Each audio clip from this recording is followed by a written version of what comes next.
Warning, the following program is extremely janky. Viewer discretion is advised. His whole spiral just comes down to Grimes breaking up with him. He literally named it X. It's like he can't get his X out of his mind. Okay, buddy, I saw how they put up that sign. There's like sandbags holding down this big like decapitation machine. Wait, the biggest danger to that street in particular is that fucking sign.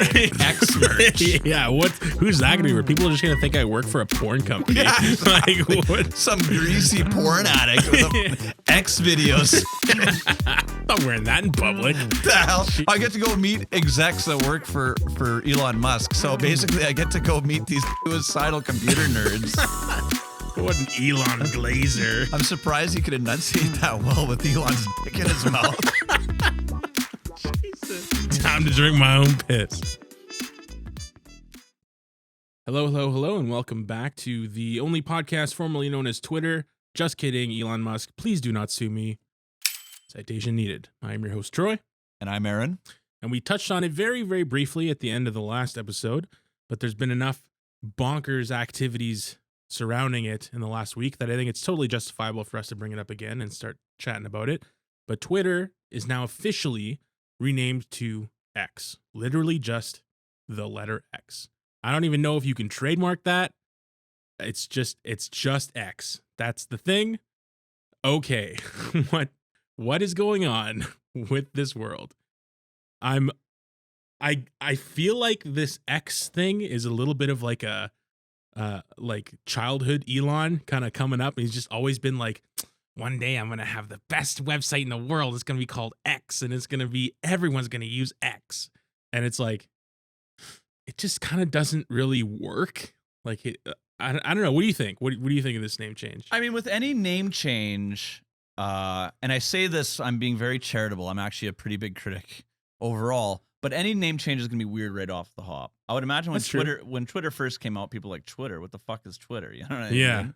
So, or Facebook, right? None of those things sound like brands until they are, and at which point they become, proper nouns in themselves, where it's like, that's a thing, what I mean? That's fair. That's fair. I guess if I was a bit more critical of like other brands that we just kind of take for granted, like Blizzard, like naming your gaming company like Rainstorm. Actually, Rainstorm is actually a killer. I'm taking that back. That's actually a killer. Nobody used that.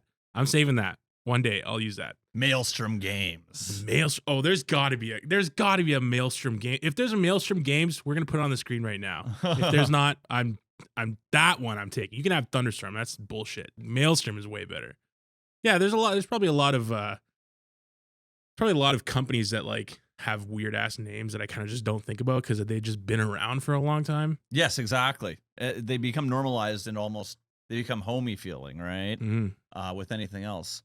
But yeah, no, at the same time, I tend to agree. I think that it's a play toy of his, and he can kind of do what he wants with it. The mask is kind of off for us, right? There's no longer the mystery and the mystique for a lot of people around Elon Musk. Now it's just kind of like the exasperation and the annoyance with him, right? Right. So it's like, when SpaceX or Tesla or any of these other things were like, wow, like he's doing Space all these. What? Yeah, exactly. Yeah, SpaceX and his new AI company is XAI. That's right. Yeah, I forgot about that. Yeah, and and X.com, I think, was the name of the PayPal predecessor that he was the CEO of. Oh yeah, like he tried. Oh man, the PayPal history is really convoluted. It's hard to remember it all. Initially I was like, because a lot of people say like, oh, he founded PayPal, he created PayPal. It's like, well, that's not actually true. But I can kind of forgive that a little bit because the actual series of events is just really convoluted and hard to remember. Like there's a lot of like mergers and like different like products involved from different companies. Like most of them aren't called PayPal. Like PayPal just kind of comes along at the end. Yeah, exactly. It's just, it's a consolidation of a bunch of different products that became one thing. And so it's like to say anybody founded a thing, eventually certain things like that, it's good when there aren't personalized stories around things. There's danger to the personalization of things. A perfect example of this with Elon Musk in particular, and I'm taking us off topic. We'll get back to the X thing. But I don't know if you heard about this, but with Starlink. So Ukraine in the conflict are very dependent on the use of Starlink for communication purposes, for guiding GPS like guided drones and stuff like that. And it appears that because he has such a personalized power over Starlink, he was actually intentionally reducing serviceability for Starlink in like Crimea in order to stave off the possibility of Ukraine striking in Crimea. And so I think when there's a company, I think we're always saying corporations are so bad, but corporations are like these big nebulous firms that are a bunch of people and in fact are kind of beyond people, which there's an inherent danger to that. But people forget that there's often even bigger dangers to actual personal rule. Right. Yeah. And that's kind of what we're seeing with the, in this sense, just the weaponized incompetence of the X.com situation is it's his plaything. He can do as he wishes with it. He's got the money to buy it. He's got the money to blow on it. So now he's just doing all this crazy shit. He's putting this big X on top of the headquarters. God, the sign is ridiculous. My wife and I, we used to live in an apartment building, and outside of our apartment building nearby, there was a billboard. And the billboard, like, it was like one of these like screen billboards, like an electronic billboard. Yeah, exactly. And it was bright. And we had floor to ceiling windows. And you remember that old apartment, right? Oh yeah. We had floor to ceiling windows. And so sometimes at night it was just like glaring. It was impossible. And this is just a billboard. Like it was just like a normal billboard. At regulation light level. Yeah, and exactly. stuff. Yeah, that was like supposed to be where it is. And that's and it was awful. I hated it so much. It was like worse than hearing like traffic or something outside your window. It was just like, oh man, it's brutal. This thing is insane. It's like a searchlight. It's wild how bright this thing is. Like when I first heard this whole thing about like, oh, the city like regulators are like putting a complaint or formally or whatever, and I was like, okay, whatever. Like, this is some bureaucratic. Who cares? Like, sign. Somebody puts up a sign they're not supposed to. Like, yeah, okay. Like, I guess rules are there for a reason. Whatever. I didn't really care about it, but I saw a video of this sign, and it is sickeningly bright. It is like the whole area is just lit up. It's like, you ever see those videos of like when somebody's testing out like one of those like really bright flashlights, and they're ridiculously rated. It's lumens. I don't remember like what the scale is, but it's like some ridiculous amount that it's like you turn it on in a football field and like the whole football field looks like it's daytime. Exactly. It literally looked like that. Like the whole area is just like, and strobing, and it's not even just consistent, but it's strobing too. It's like, yeah, am I about to be off? No, I'm back on. Yeah, like you're gonna give multiple people seizures with this. Did you ever see the episode of Seinfeld where the Kenny Rogers fried chicken opens up across the street from Kramer's apartment, and so there's like this bright red light inside his apartment all the time, drives him fucking mental. Good old life imitating art. Yes. That's what that is. Yeah, it was crazy. I read this article about this guy who lives across the street from the building or something. And he's recording the video from inside his apartment, like through the window. And it's like, it's blowing out the window. Blowing out. Yeah. It's like, holy crap. It's insane. So the thing too is I saw somebody on Twitter was like, well, you know, these regulators, San Francisco is so dangerous. Like, they should be worried about the street below. Like, there's danger on the street below. And it's like, buddy, I saw how they put up that sign. There's like sandbags holding down this big fucking like decapitation machine. Wait, the biggest danger to that street in particular is that fucking sign.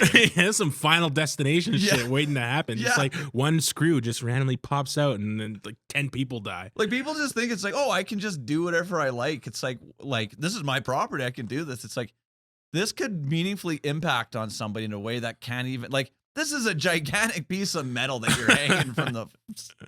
Yeah, no, it makes sense that you would need some kind of permit. I'm not fundamentally against the idea of just like putting up a sign. Like, I get it, but like these rules do exist for a reason. Yeah, like the main complaint that I have about it is that brightness and the strobing. It's just insane. It's like the inside of a nightclub, man. It's crazy. It's like if I lived in that apartment, buddy, I would be raging. I'd be like I'd be trying to find a way up there myself to just cut the cables. Like, well, it's one of these things too. It's like, what kind of maniac?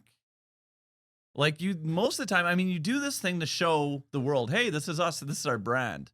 But he's like, it's like almost intended to antagonize his neighbors. Yeah. Like, it's like, what kind of lunatic? Like, even down to the sign and the antipathy that he has for people down the street. What does that speak to his general governance model? I guess that's platform? Probably his modus operandi, though, right? It's like that's kind of the Twitter vibe now, or sorry, the X vibe. Yeah.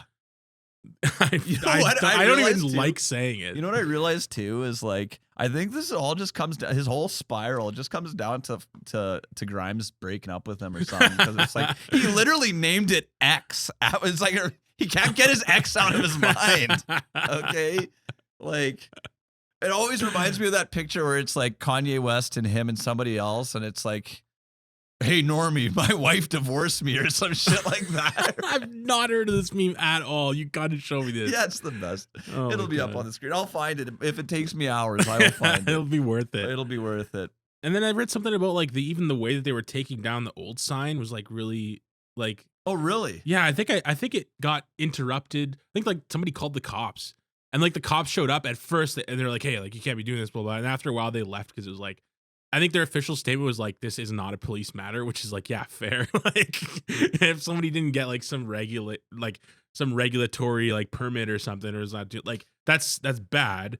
But like, yeah, probably not a police thing, really. Like, but it is. You know what? You're gonna arrest somebody for it on the spot. Like, you're gonna issue them a fine or something, right? It's a difficult place because on one hand, they probably don't have any sort of like statutory capacity to do anything about it in that moment. They're like, yeah, you have to contact the planning department, and they can send and they'll ticket him for it. But we can't just go down there and rip it down and throw him in handcuffs over it. It's not a criminal act. But at the same time, it's like, well, part of your mandate is public safety. And like I said, like that thing is like I mean, maybe it's overblown, but like I saw the pictures of literally sandbags. You got to remember, this is like it's in San Francisco, right? On San Francisco Bay. So it's basically in a wind tunnel. Really windy. And a seismic zone. And you have this thing. I forgot about the earthquake. Yeah. And so then you got this big sharp X thing that has enough electricity, apparently. Like, it looks like there's a nuclear power plant that's generating all that light.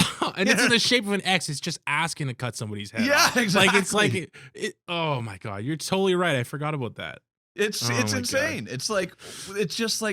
It's like being like, why don't we just, you know what? It's my building. If I want to have a sign of a real life butcher knife, it's a 3-floor fucking butcher knife just hanging. Be like, well, it's my building. Oh my God. If you don't like it, don't stand under the knife, you know? Yeah, jeez, just ridiculous. I was just going to say we renamed Twitter the Sword of Damocles, and every time you come into the office, there's this sword hanging over you. A literal sword of Damocles. Yeah. Yeah, it's ridiculous. I mean, it definitely does feel very. This is such an ironic way to put it, but on brand. Like you're right. It is a very on brand. It's on brand for like what he's doing with the platform, right? It's like, well, I mean, it's like just the perfect balance of like unhinged and like edgy. Yeah, or like fake edgy, like not really edgy. My wife showed me this thing that was like. She might have put it in our group chat or whatever, but it was like this meme where somebody was like compared like a picture of the X logo to a picture of like one of these like super male targeted like hygiene brands or something. It was like dude wipes or like something like that, where it's just like this unnecessarily like heavily masculinized branding for this just normal thing that like everybody has. It's like the opposite of like the pink tax. You heard of the pink tax? Yes. It's like there's this thing where it's like it's just a normal product that everyone uses, but it's like very heavily feminized so that they can like charge extra for it or something, or say it's like specially formulated for. I'm your Venus, I'm your goddess, your desire. And that's like an extra $5 on the razor. Yeah, right there you go. You got to pay for the royalties for that song. Yeah, exactly. That is an actual. Do you know that's not like that song is a legit. It is a song. It's right? a song. Yeah, it's not. It wasn't made for. I always thought it was made for it, but I do recall hearing it at some point and being like, "This is the Razor ad song." Yeah, on like 80s radio or something. Like that. I just wanted to read this because you had brought this to our attention, but I didn't want us to go over it. Elon Musk swipes coveted X handle from Twitter user, offering only some merch and a meeting with execs as compensation for the lucrative account. And I think you had some thoughts about that you wanted to share. Oh, buddy, did I ever. It's so like it more than anything, it is just so it's the perfect blend of like comedy and like dystopian horror of just like the reclaiming of a digital like handle. It's like this guy's like spent however many years with this Twitter. I mean, he got it when Twitter was made, basically, like shortly after Twitter was made. It was like him and a bunch of other people like swiped up these 1-letter handles, and he's been using it forever. It's like part of his like personal brand and everything. He's got like I think he's like a photographer or something, but he's like part of his actual personal brand is like, yeah, my Twitter handle is @X, like kind of baller. And then it's just like, yeah, that's not you anymore. They just like yoink it, and they're like, all right, now your new username is like X123456789 or something. Yeah, like a bot looking thing. Yeah. It's just like, now you're just a 9-digit account now. It's like, oh God. Yeah. Well, I like this that he offered, well, we won't pay you, but we'll give you some merch and a meeting with execs. And it's like, okay, so I mean, there's a lot going on there.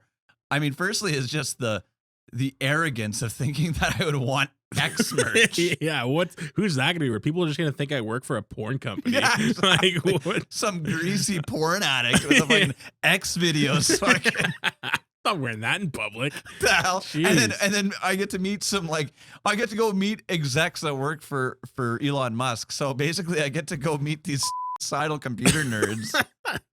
Okay, like, give me a fucking break. Yeah, nobody wants this. And Like, then it's like, imagine, but like, I don't know if offering that, I don't think that there's the amount of trolley self-awareness to realize, like, no one will, like, he's probably like, we're going to offer this because no one wants this because we're fucking dorks. He's not thinking that far ahead, but it's like, he's actually probably thinks it's like, oh, like, we're cool guys and you want to come here and meet us. Like, it's like being invited on the Joe Rogan Experience or something. You get to come over to Twitter and, you know, dodge the sign as it's falling on your head, you know? Oh man, yeah, that was pretty funny. He's a good sport about it. He was like, I think he tweeted "All's well that ends well" from his new account, just to be like, oh well, What whatever. a fucking cuck. What an Elon Glazer. I'm surprised he could enunciate that well with Elon's dick in his mouth. Jesus. Oh my god.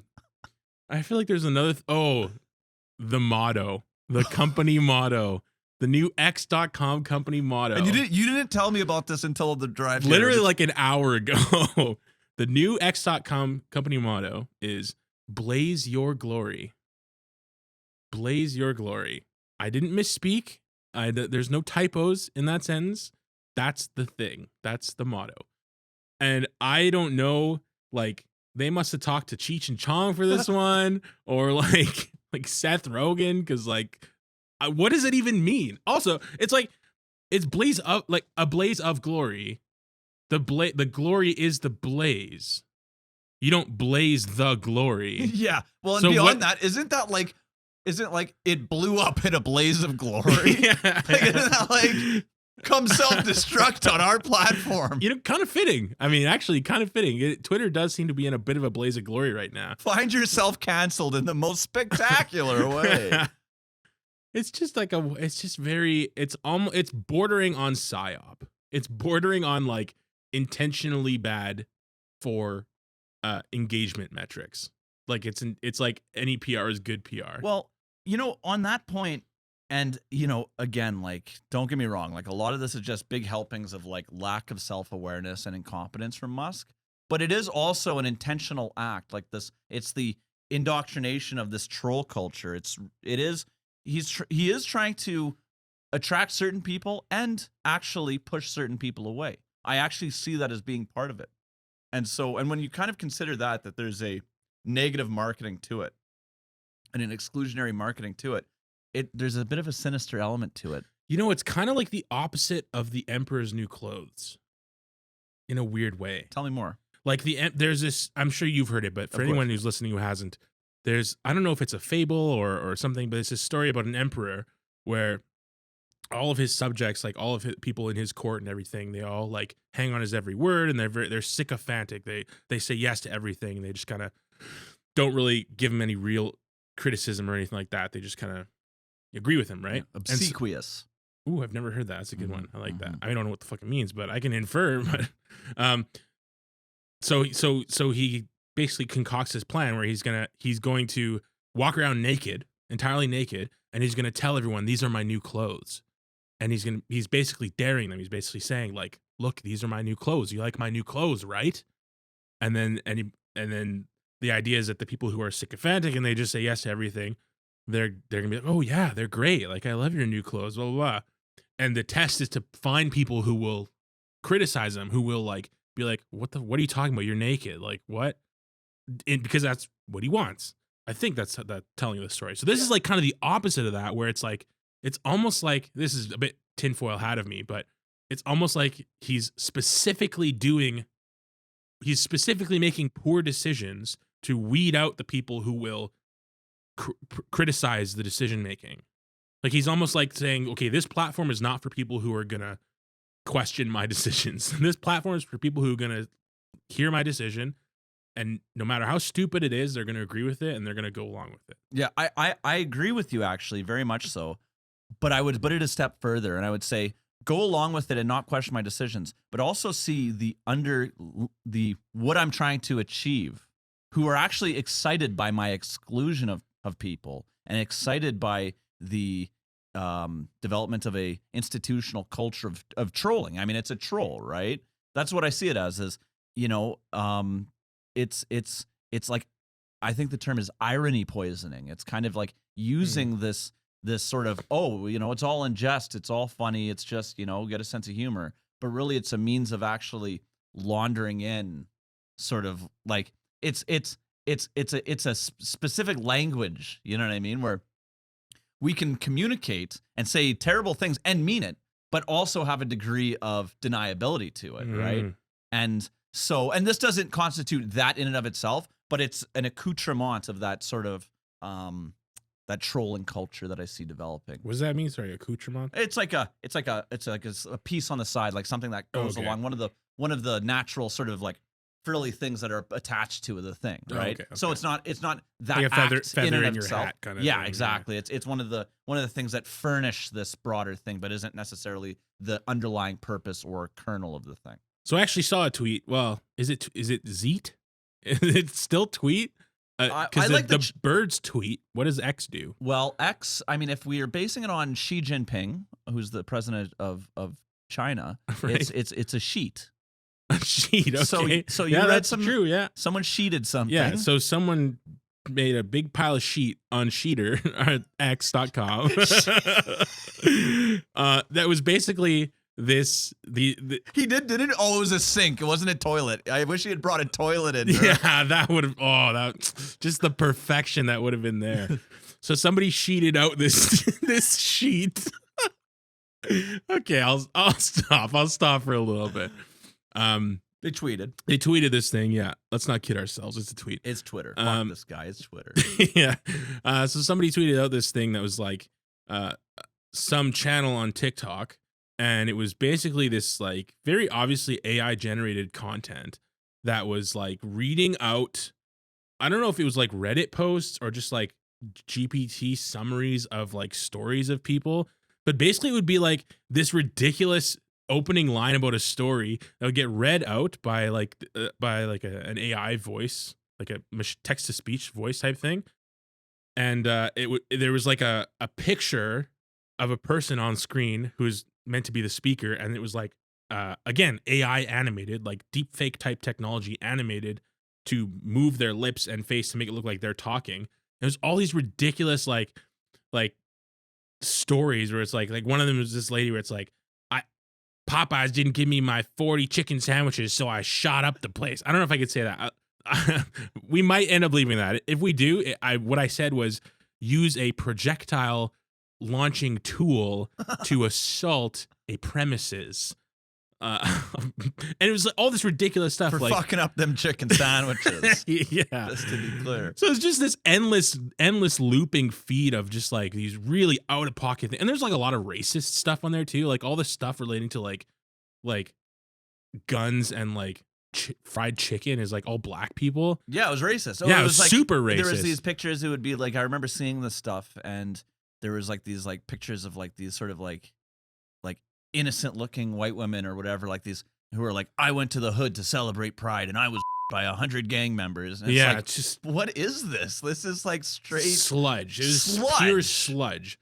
And it's just it was the caption is actually really funny. It was like this is what 7th graders watch on loop for like 21 hours a day. And I was like, okay, that is so sad, but actually so funny. Like, oh my God. But it was just like, I mean, if you got to watch Civilization burn, at least have a little laugh while you're doing it, right? Because this is nothing could be heralding the end times more than this. Like, this is like seriously like uncanny valley sort of. Yeah, it was just so. Oh my God, it's one of these things where it's like the technology behind what's actually happening is really incredible. I felt a bit like Oppenheimer in that moment, Aaron. Just watching like like I'm a computer engineer. I've been a part of this industry. I obviously had no hand in any of this AI stuff because I'm just a noob, right? But it was like seeing what GPT can do and what deepfake can do, and like all these neural network type technologies, machine learning technologies. And just see it used for just the most disgusting, like awful. Predominantly for that. It's like 90% of it is the sludge. Yeah, that's like the main use case for this stuff is literally sludge factories. Like it's so bad. Oh my God. So I want to tell you about something that's not sludge, in my opinion. That's something that's a little bit more, shall we say, flavorful than this AI generated garbage. Is this thing called Skibidi Toilet. I feel so silly even saying it. It sounds weird. But basically what it is this content creator. It's a series of short videos. They're made in Gmod. Remember Gmod, right? Like it's like Gary's Half-Life. mod. Yeah, Gary's mod. Yeah, like the Half-Life engine and Source engine. That's what it was called. And people would make like animations in it using different source models. There's like a lot of like weird Shrek animations like back in our day, some of which are like probably too spicy for me to even like bring back up. But basically this guy's using Gmod, like the Source engine animation tools to make this like these short videos. And the very first one is like this very seemingly random, pointless video of like a guy like walks up to a toilet and like a head comes out of the toilet and like starts singing this song. The guy's like, what the hell? And that's it. Like there's no real nuance to it at all. But he's been doing one video of these every single day, and like the Zoomers are just eating it up. Like Zoomers and like I guess Gen Alpha is like the next lower like generation kids, like the 8-year-olds and 10-year-olds and shit. Anyway, so the kids are like loving this thing. They like eat it up. It's got like 100 million views or something crazy like that. Yeah, like every video comes out, and like that day it gets like 1 million views, like in a day for a short, which is like that's viral. And every single one gets that many views. It's crazy. But I think it's a good comparison to this AI sludge stuff, because I will say it's not like my cup of tea. Like I don't really find it entertaining, and it's very like irreverent. But if you watch them videos like in order, the guy who's making them, he very clearly has like some like intentionality behind what he's doing, because it all like connects together. Like it's like there's like a freaking Skibidi Toilet lore. Like it's like it starts out with this just a random guy in a toilet, like head coming out of a toilet, but then it turns out that's like, oh, this is like a race of aliens or something that like invades a planet, and like the people who live on the planet are like people with like computers for heads or radios for heads or something, and they're like every successive video is like them trying to defeat the toilet people, and then it's like all these recurring characters and recurring themes, and like there's a whole thing around it. Like it's a very intentional, it's a narrative. Narrative, yeah. Taking something like that and comparing it to this 40 fucking Popeyes chicken sandwiches like garbage, is just like, it's crazy to me that we can see this comparison between AI generated content and human generated content in the same kind of vertical. And the AI generated stuff takes like almost no effort. It's incredibly low quality. There's just nothing desirable about it. It's literally just sludge. It's like pouring pink slime into your gullet, just like to nourish you.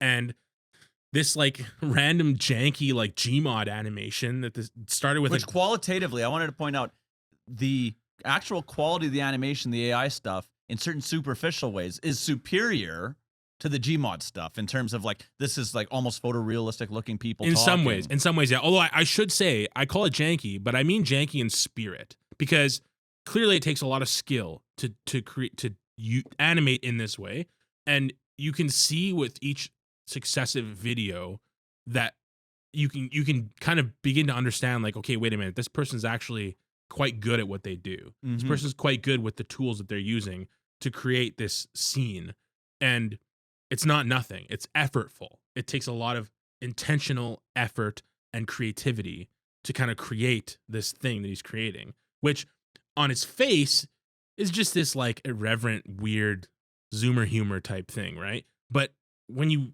look at it alongside this weird AI stuff, you kind of, I personally, I kind of start to like appreciate it a bit more in a weird way, because it's like, it does remind me of just like, it kind of reminds me of what we're doing, where it's like, you know, we kind of just embrace the jank. Like that's one of our rules, is like, you know, sometimes stuff we do is just going to be a little bit janky, but it's not about getting it perfect. It's about just doing it and putting something out there and like, and enjoying it and feeling proud of like what you're attempting to accomplish and getting better at it as you do it. Right.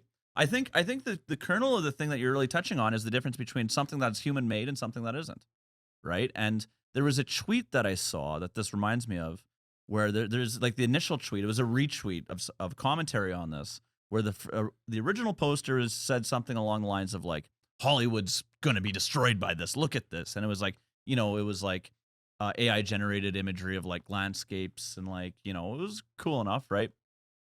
And then the person sharing it was like, the thing that this person doesn't understand, like, yeah, this is great. It can create random images, and I can ask for certain images and be like, oh, here's some landscapes with, you know, Jackie Chan doing a dance on these landscapes, right? I can prompt for that, right?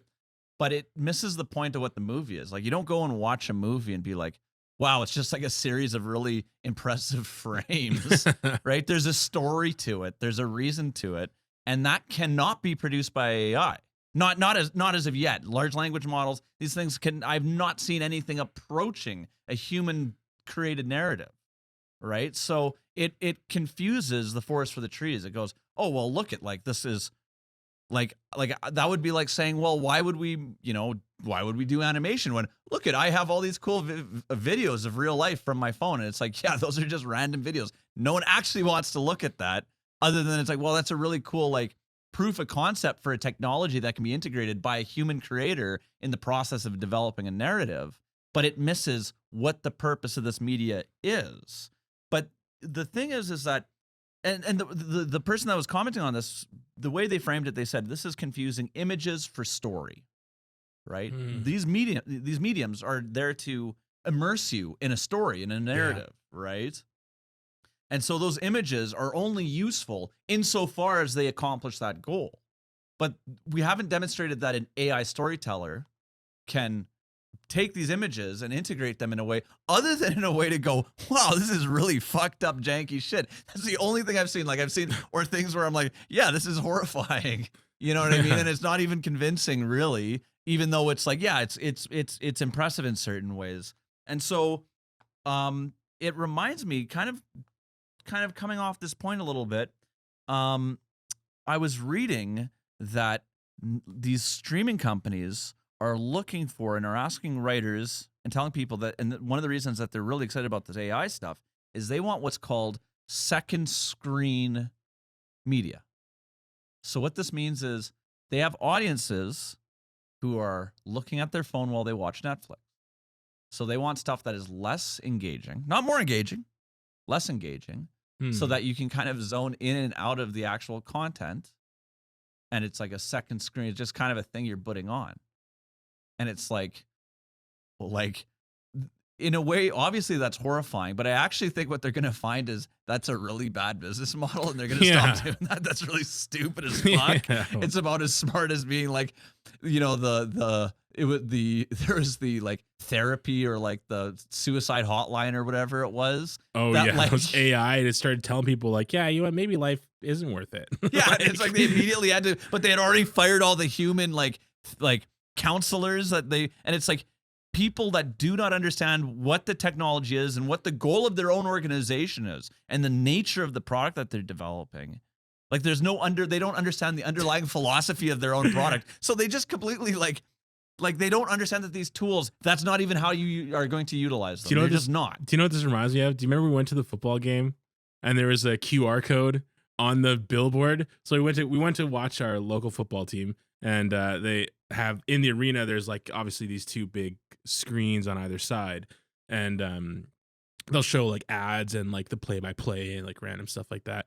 But every once in a while, I noticed that they would have like a QR code on it, and I was like, that's so weird. Like, who's gonna be? And it was only up there for like 10 seconds. And I was like, this is so weird. So I waited, and then eventually the QR code came back, and I had my phone ready, and I tried to get it on my camera, and I just couldn't get it. It was so far away. Like the resolution on my camera, which is like a pretty, it's a pretty decent camera. It's not like it's like maybe like a two-year-old like Samsung. Like it's not jank. It's not the best, but it's not jank. Like, and I just couldn't get it. And then you tried, and you couldn't get it. Like none of us could actually get this QR code. And you would have to be like, literally, we were waiting and being like, hey, it's coming. You know what I mean? Like, you had to plan on it, and you still couldn't get it. And it's just like whoever decided to put this here, it's like, this is just not what this technology is for. Like, it's just not. I see this, I won't say all the time, but I see this often in my field of computer science, where people will see things like technology and be like, we have to use that new cool thing. We have to use it, and like it's gonna do the job. And it's just like, that's not that's not what this is for. You should not put a QR code on a billboard that is like too far away to scan on your camera. It's like putting a QR code on like a road sign. Like, it's just not a good idea.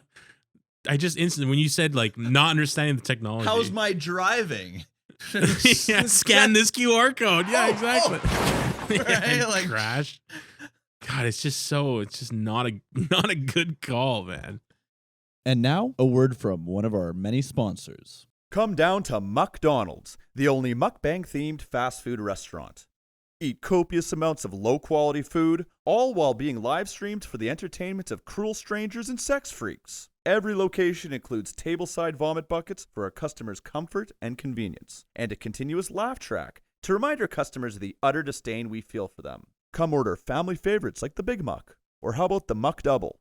The burger that is inexplicably twice the size of your appetite, no matter how hungry you are. Or try our hottest new item, the McNuggy Gavage. We strap a force-feeding device to your face and pour steaming hot meat slurry down your throat like a French goose. MukDonald's, where the food is overpriced, but the humiliation is free. MukDonald's is a wholly owned subsidiary of Yuck Brands, the hospitality division of 4M. 4M, 'cause Burger King can jump off a bridge. people who have an inkling as to what they might be able to do with it. I guess what really bothers me and confounds me is that these are people that are actually like in decision-making roles in these organizations. And that in and of itself shouldn't scare us, but it should make us understand that like part of the reason organizations operate is because it's a lot of like moving parts that kind of come together through trial and error and develop methods of doing things over time that just work, because that's why they persist in doing that thing in that manner. Yeah. Right. So a lot of the times, almost in spite of some of these decision makers. Sometimes. Well, that's the thing. Yeah. It's a selective long-term process. Right. So when I hear stuff like the second screen stuff, where it's like, you know, you're kind of missing like the purpose of your product here. Right. Like, or people being like, look, Hollywood's going to be out of business because this AI can show me random images of the beach. It's like, what do you think people watch movies for? Like, yeah. Do you think I'm just going like, yeah, it boggles my mind. Like to think that they don't understand the underlying premise, the underlying philosophy for the activity itself, of which they are a decision maker in an institute, the foremost institution of producing that product. Oh yeah, it reeks of like Supreme Court TikTok interview, which is like pretty old news at this point, but it reeks of that like uninformed, like, or maybe the TikTok one wasn't as bad as the Facebook I don't one. even know what this is. Oh, so basically the Supreme Court like interviewed, God, I wish I could remember the guy's name. This is a while ago, but he's an executive at TikTok, like the like American part Congress. of I think it was Congress. Or Congress, not Yes. not Supreme Court. Yeah, sorry, Congress. Yeah, they interviewed him and they like asked him all these questions, and like some of the questions were just like, what the hell is this? Like can TikTok access my Wi-Fi stuff? I think we probably talked about this before. It's like, maybe there's some grain of like intelligent questioning that he's trying to get to, but it's probably because somebody told him to ask a question and he didn't know how to ask it, so he just asked it in his own way and just like hot dogged it and just like terribly failed. But it reminds me of that, where it's like people ask like Facebook questions, like it's like, yes, but how does Facebook make money? Like, but Senator, we run ads. But that's it. You know, that's how you make, like, it's just so, it hurts me. It causes me pain. It causes me psychic pain, Aaron. It's brutal. I have a lot of sort of patience for understanding that, like, these septuagenarian senators, and I think that there's a lot of criticism of overly old people in decision-making roles, and I think that sometimes that's warranted, but a lot of times I actually think that people kind of forget why, like, they forget that why there's a thing called an elder statesman, you know what I mean? And why, like, it's funny because a lot of people who are supposedly very much like, oh, I'm a traditionalist and this and that, and then they're like, why are there people over the age of 40 making decisions? It's like, because that's how traditional societies operate, is that literally octogenarians make decisions. So I'm kind of finding it interesting you have such a problem with, you know, Biden's age, if you're like, I want to go back to the good old days when we made the kids make all the decisions. Like, what do you, right? Like, that's... Well, half those people, if you ask them how old Trump is, they'd probably say 60 or 50 or something like that. They're probably so out of touch they don't even realize. It wouldn't matter. They would say, it's like, oh, so Trump's the same. Like, if Trump was the same age, they'd say, yeah, but Trump's age doesn't matter. They just wouldn't even, there'd be a complete disconnect there. They're applying two different standards to two different people. So I think that's the kernel of Trumpism, is where it's like, we discussed this a couple of days ago, where it's like, the rules apply to you. Mm-hmm. These rules that I create and go, you're such a hypocrite. But when I'm a hypocrite, well, that doesn't matter because my underlying goals and mission, I'm already bought into. So, and everything is just a gotcha game, right? Which is, a dangerous thing in politics. This is one of those things that I've thought about when I'm talking about the whole like age in like politicians thing. It's a very tricky thing. I've thought about for a long time. I don't really have a good solution for it. Not that I expect myself to, but just like it's like it's this catch-22 where it's like you want somebody who is an experienced politician who is experienced at politics, but those same people are making decisions about industries that they don't really know anything about. And it's tricky to get somebody from the industry because that's just lobbying. Like if you were to ask the CEO of Facebook about how they should be regulated, well, what do you think the CEO of Facebook is going to say about that, right? Like, so it's such a tricky situation. You want people to be involved who understand the industry, who are probably going to be younger because it's a younger industry, right? Like, it hasn't been around for a long time. So you're probably not going to find a 60-year-old guy who's been working at social media companies, right? Like, it's just probably not going to happen. The thing is, I mean, I guess one thing I would caution against is sort of conflating the silly questions that they ask during a meeting and with how policy is actually drafted and crafted and then implemented, which is a long process with many people involved, lots of revision, and then also then has to go, it needs to be put into law.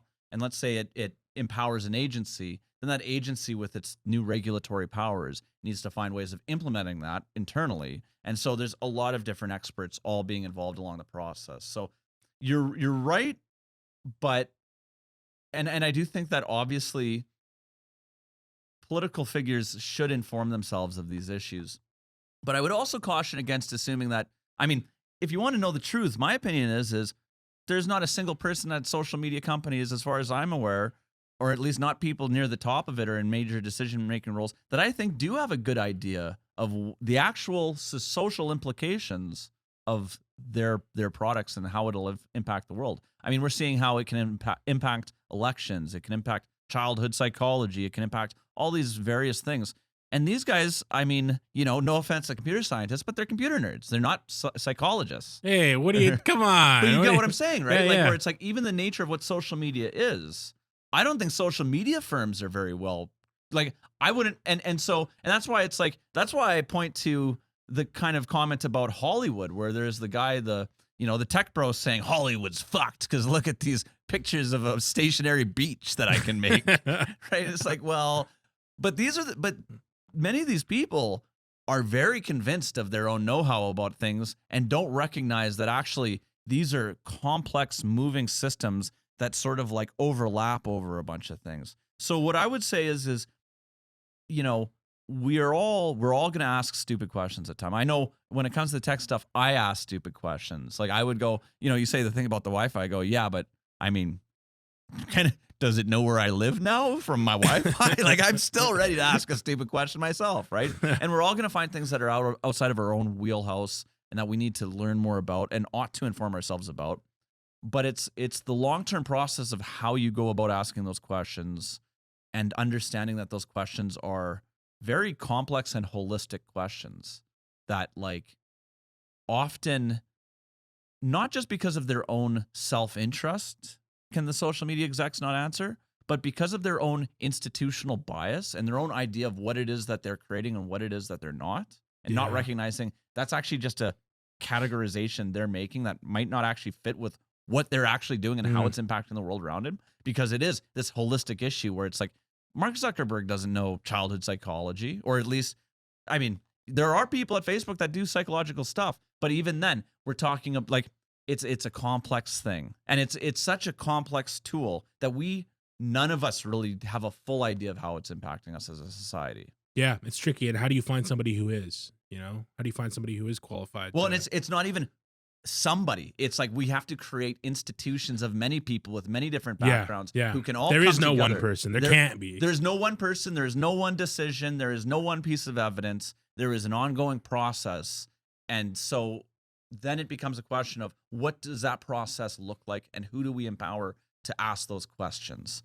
Even people who are, you know, putatively are kind of like populists almost ask for a form of technocracy. They say, well, you know, Elon Musk should be in charge of the government's decisions on, you know, social media and rockets and batteries. You know what I mean? Because he's got all this experience. And it's like, well, that misunderstands how knowledge works at all and how it then is implemented on large social institutions, right? And so, you know, this is why, you know, coming back to people talking about the humanities and why I think it's important that maybe some of these guys take a couple philosophy classes, although that's another can of worms entirely.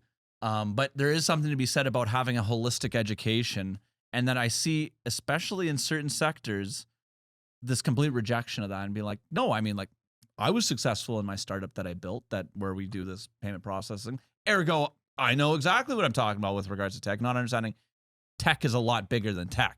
Yeah. Right. It's integrated into everything we're doing. Yeah. Often you'll find that the people who misunderstand technology the most are the people who are building it and working on it. They'll say, oh, of course this algorithm will tell you what articles you want to read. And it's like, oh, okay, so what philosophy of journalism informed you that this is a good algorithm? Oh, it's based on what people click. You know what I mean? Like, it's like, there is no philosophy. Like, I'm not saying that there aren't occasionally, but my point is that isn't as simple a thing as it sounds. And it's not a thing that is a strictly technological thing. Right. And so, but people imagine that it could be. And we say, wow, we could just find this technological solution to all our problems. And it's like, we're seeing very quickly that we can't. So speaking of the unintended consequences of social media, I was sending you some stuff where apparently people are eating borax for health purposes. Oh, yeah. What is going on with that? What the hell? And there was one.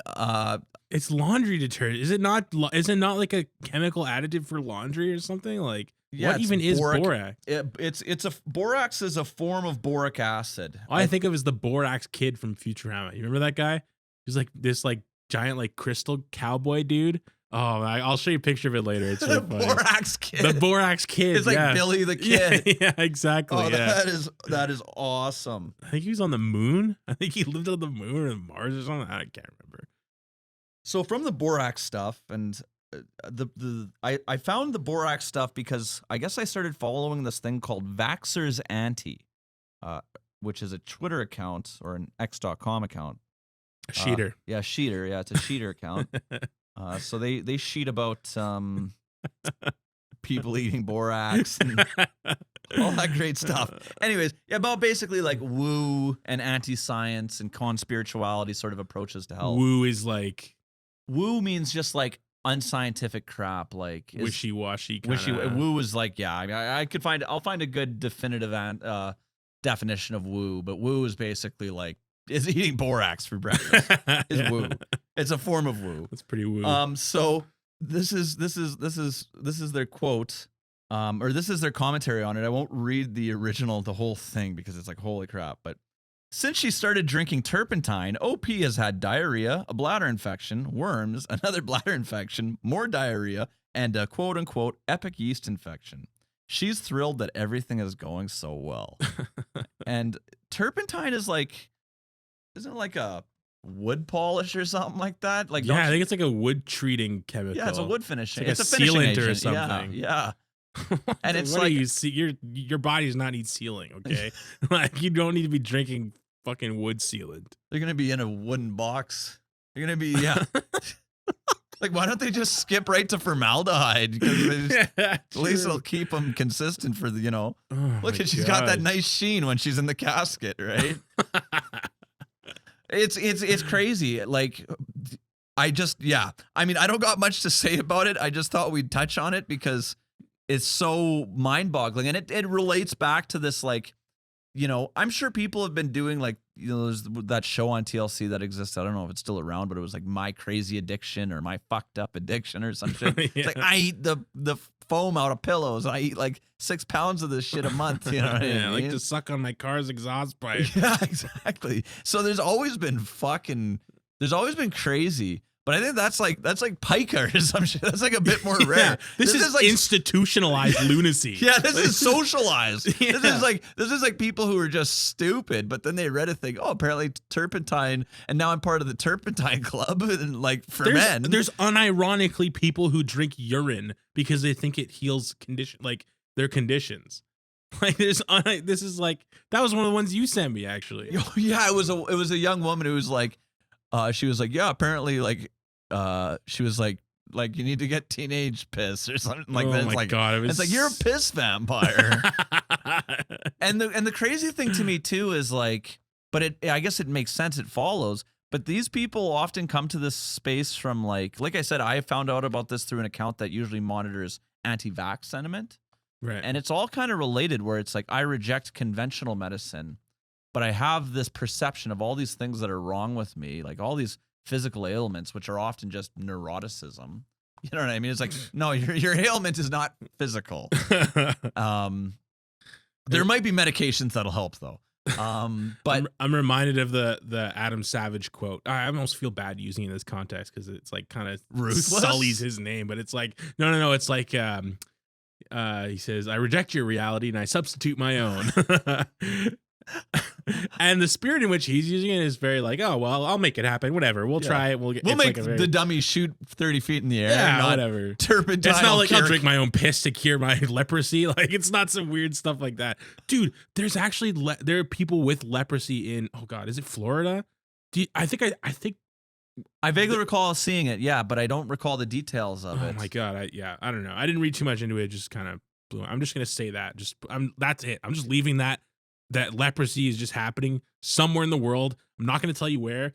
So be afraid. Don't touch anybody. Well, the only cure is drinking your own piss. So. Yeah, so I mean, up to you. Call Bear Grylls, see what he's got to say about it. I'm gonna live for 3 weeks beside this beautiful mountain stream with perfectly clear water and live off my own piss. Time to drink my own piss. The Russian fencer, the fencing thing. Oh yeah, Ukrainian fencer and a Russian fencer or something. Or in some, did you tell me about this? Yeah, so I mean, I'm not super familiar with it. I saw it on Twitter because I follow a lot of like pro-Ukraine Twitter. Slava Ukraini. So there is a international fencing competition, like the World Fencing Championship or something, right? Mhm. And I guess Russia was participating, which I don't understand entirely, but Russia was participating, and there was a Ukrainian and a Russian women's competition, or a match between a Ukrainian woman and a Russian woman, and the Ukrainian woman won, like handedly kicked her ass, and then she chose not to shake the hand of the Russian competitor, so the Russian competitor went and sat on a chair for like close to an hour and saying this is an outrage and demanding that she be disqualified. And I'm pretty certain that they did disqualify the victory, but then they took it back because that's horseshit. Yeah. It turned out also that the Ukrainian fencer, apparently this is just Twitter gossip or sheet gossip or whatever. But apparently the Russian competitor knew that like there wasn't going to be a handshake before the match, and that like the Ukrainian competitor did this thing, which I guess is called like the fencer's salute. I don't know what it looks like, but you do like a maneuver and it's like a salute in fencing. But then the Russian intentionally went, shake my hand though, shake my hand, shake my hand. So it was just like a clear troll. Oh, fuck off. Right? It's Which just is like, so and so it's like, and it's one of these things where this isn't neutral. I mean, Russia uses sports as among its instruments of its international relations and its international, domination over other states. So, but the good news about the whole thing is, Russia and Belarus are banned from the Olympics as far as I'm aware. So, and the Ukrainian fencer qualified for the Olympics, and the Russian fencer will not be participating. So, you know Get what? wrecked. Yeah, get wrecked. Go fuck yourself. Exactly. So, She didn't even owe her the fencer salute either. Like, she didn't know her fuck all. Like, yeah, no, exactly. Like, are you kidding? Like a country, like, you're invading my country. yeah, bro. exactly. Like, And what the like, fuck? and it's not like people are like, oh, this is a neutral athlete. It's like, well, not that this really matters all that much per se, but it speaks to the hollowness of this whole neutrality and let the athletes be athletes. There's pictures of this girl all over the internet, like proud of the Z stuff. You know what I mean? Yeah. And tons of the Russian athletes do it. You know what I mean? So it's like, Well, stark contrast. I don't know if you remember the World Chess Championships from a couple months ago, but the finalists were Ding Liren from China and Jan Nepomniachtchi from Russia. And Jan actually competed under the FIDE flag rather than under the Russian flag. And he's like, I'm pretty sure he's like very openly anti-war, like Russian invasion. Like, what was his name again? Sorry? Jan Nepomniachtchi. Just put Nepo, Nepo chess. Nepo, I know that's baby? funny. I know it's funny. Nepo. It's like I Was actually, his dad a chess player? I bet he was. Let me guess. Fide's real buddies with his dad. But I'm memeing on him. He's like top 5 chess players in the world, top 2 or 3 even. Like he's almost a world champion, right? So he did lose to Ding Liren. Spoilers for a 2 months ago world chess championship. But Yeah, it looks like he called it out on February 24th, like the day that the conflict started. He said, today is a black day. yeah, he's quite openly anti. I don't know if he's like anti-Putin necessarily, but I know that he's very anti like Ukraine conflict. Like he's not, and it's impressive to me because like you gotta wonder like being the second best chess player in the world, and like Russia really cares about chess. Like it's chess is huge in Russia. Mm-hmm. So I don't know. I guess he must be. I don't even know if he lives in Russia though. Yeah, I was reading things here. I'm trying to find. You know what? This computer. Well, once some of the money starts coming in from you guys, we'll have some better tech here. But I was reading something along the Watch lines the of, ads. it looked like he might have been in Lviv, which is in Western Ukraine, on the 24th of February. Oh shit. That's now citation needed. Big one, yeah. Because I had some issue loading the thing up there, but that would be quite an interesting thing. Yeah, I mean, it's a difficult thing. I understand that people have family at home. I understand that it's hard to, but if it's a decision, frankly, if it's a decision between not pursuing your passion as a means of not participating in the whitewashing of Russian crimes, or doing the thing that you trained for and love, but knowing that it is being used as a political tool, I think that the moral decision is not to participate. Right? So I don't, and you could like, it's a difficult thing. It's a difficult thing, especially with something like China, you know what I mean? Where it's like Russia's bad, but China, I could see like, China is like crazy, like, Yao Ming's parents were like matchmaked by the Chinese state.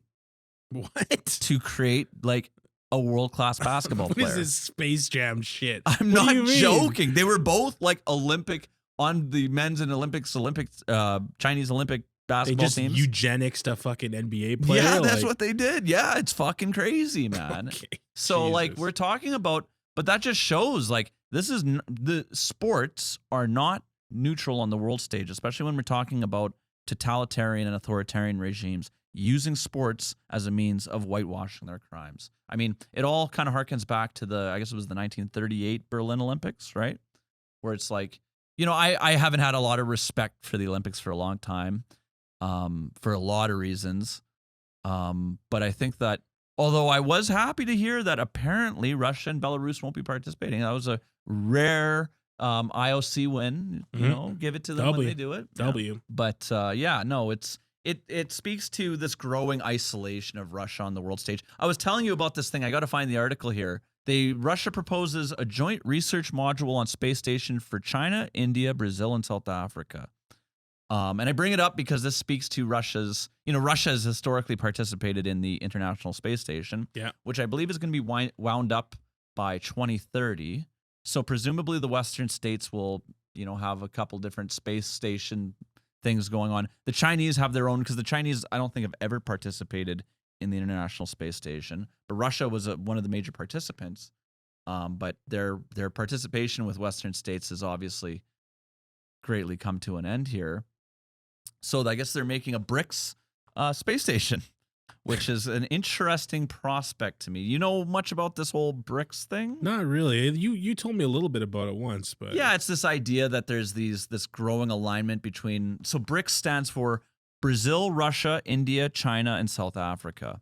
And when I first started seeing this term kind of being used it was like in The Economist and stuff. It was people talking about, look at these emergent economies and they're going to have growing power and sway on the international scene going forward. And this is during the 2010s when we were like, oh, China is going to be the next world superpower and America's in decline. And, this is a contentious thing and many of our viewers might disagree with me, but I think that that's a thing that's been debunked by a lot of the things that have been going on in the world lately. Just on a number of bases. But yeah, so the whole BRICS thing has been trotted out by Russia since the conflict to say, well, we don't need the West. Multipolarity, we can work with, like, the future is BRICS, right? And it's like, what is the West? The West is a group of countries that are aligned together, ideologically, in terms of, the rule of law, various alliances, economic integration. There are divergent interests between different Western states, and we see tensions happen. But largely, their interests are largely aligned with one another. The BRICS, this is not the case, right? So we have India and China. Okay, so India just joined this thing called the Quad. So India is actually directly increasing its participation in military. It's intensifying its military relationship with the United States, Australia, and Japan, specifically as a means to counter China. There's another thing about this.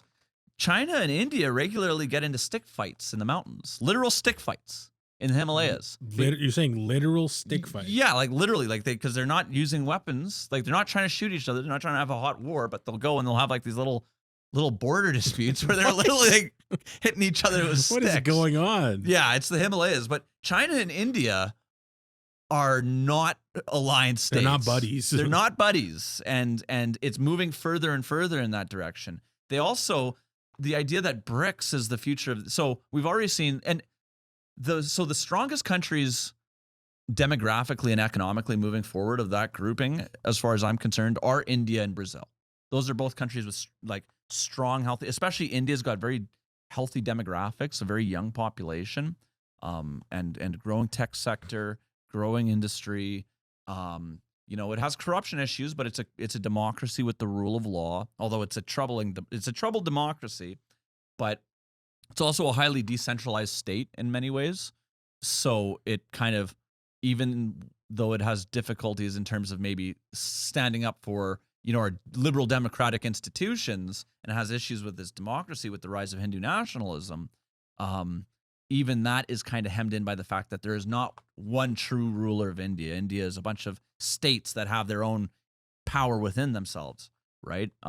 So Brazil is also a democracy, and right now Brazil with Lula, who in many ways, I was like, oh, Lula will be better than Bolsonaro, but I've been very disappointed by Lula because he has just said a bunch of wishy-washy crap about the Ukraine war, and it's just, a typical Vatnik idiot. Like, I'll just say it. I'm not a Lula fan, but I'm also not I'm also a big critic of Bolsonaro. Lula L. Yeah, Lula L. But the Two point, L's in Lula. But the point is Brazil's a democracy, and a democracy in contention, a robust democracy where, yeah, right now Lula's a big fan of Russia and China, but when the right is not big China buffs necessarily, right? Yeah. Like, this is just not the case, right? So to imagine that Brazil is going to be this strong partner for this illiberal sort of countries that, again, Russia is making itself more and more of a pariah on the world stage, right? So Russia's got terrible demographics.